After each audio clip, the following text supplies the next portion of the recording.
सर्वांचं मन भावून जातं. काना, तुझ्या बासरीच्या आवाजानं माझंही मन भारावून जातं. असं वाटतं की सारं जीवन तुझ्याशी व्यतीत करावं, पण एवढं माझं नशीब तरी कुठे.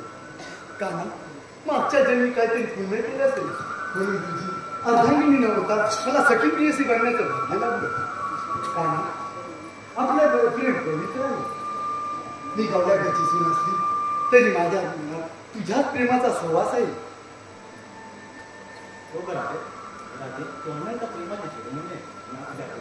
बरोबर करू शकतो नाही म्हणू शकतो.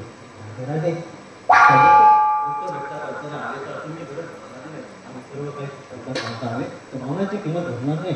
राधे राधे मुलीला कोण चाललंय का? असं दे काना, मी जाते. राधे आणू शकत नाही का माझं? काना, मला जावं लागेल. मी नाही गेली तर माझ्या साहेब वाट बघत होती. तर मी गेले नाही तर मला म्हातारे बाजारी जायला उशीर होईल. मी जाते काना, मी